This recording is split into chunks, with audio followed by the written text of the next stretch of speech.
Si vous avez la chance d'avoir des enfants, un jour ou l'autre, probablement, l'un d'eux vous dira, derrière ses grands yeux larmoyants et irrésistibles comme ceux du chapeauté dans Shrek, « Dis, papa, tu me racontes une histoire ?»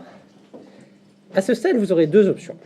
Soit vous lui racontez une histoire, une de ces histoires mythiques que votre père vous a racontées, comme son grand-père la Lunara, et vous vivez une expérience fusionnelle inoubliable avec un être pensant objectivement extraordinaire. Et vous ne dites pas ça parce qu'il se trouve par hasard être le fruit de vos entrailles, mais parce qu'il est objectivement supérieur en tout point aux autres enfants. Que seul un artifice biologique et hormonal fournit en amour paternel qu'il ne mérite finalement pas tant que ça.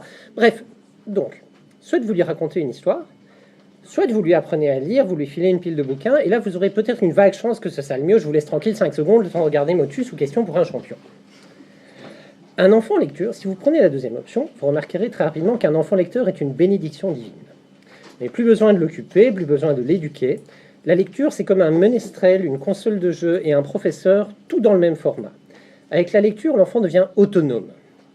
Bon, pas trop. Il n'a pas le droit de voter, ni même de s'acheter des clopes ou de fixer ses propres jours de congé. Il doit aller au lycée tous les jours, tout ça, d'accord. Et il n'en aura pas le droit pendant une bonne dizaine d'années. Mais néanmoins, via l'apprentissage de la lecture, votre boulot de parent est terminé. Maintenant que votre enfant sait lire, son éducation, sa réussite sociale et sa carrière sont entièrement entre ses mains.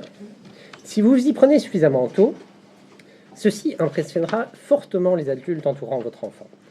Vos amis venus partager le goûter se gausseront de « Ah » et de « Oh » devant votre fils s'occupant dans son coin sans déranger personne, alors que chez eux, leurs enfants crieraient dans tous les sens et feraient un capharnaüm insupportable.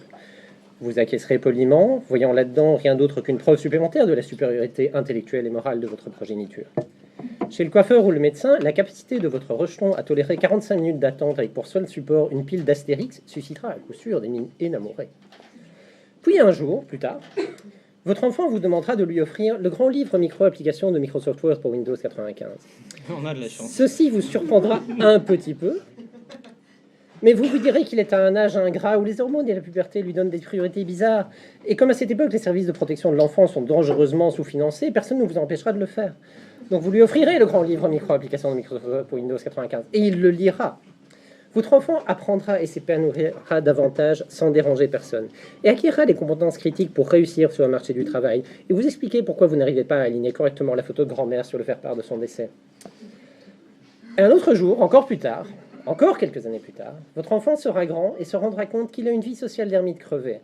Et il ira dans les rayons de la FNAC à la recherche d'un grand livre pour avoir une vie normale et parler à des gens plutôt que d'enfermer dans son monde et mépriser le monde entier. Et il trouvera le livre et il apprendra. Et il mettra son apprentissage en pratique, ou du moins il essayera, pour se rendre compte inévitablement que si, en théorie, il n'y a aucune différence entre la théorie et la pratique, en pratique, si. Il arrivera un jour à apprendre toutes ces choses, éventuellement. Toutes ces choses qu'on ne pourra jamais apprendre dans les bouquins, et que tout le monde finit par apprendre d'une façon ou d'une autre quand même, parce que les bouquins, ce n'est pas tout. Et pendant ce temps-là, il sera particulièrement doué pour apprendre ces choses qu'on peut apprendre dans les bouquins, et ça lui sera réellement utile aussi. Et l'un dans l'autre, quelles que soient les options que vous choisirez, tout se passera bien, il vivra heureux et épanoui. Ou peut-être pas. Mais au moins, à court terme, vous serez tranquille pour regarder Question pour un champion.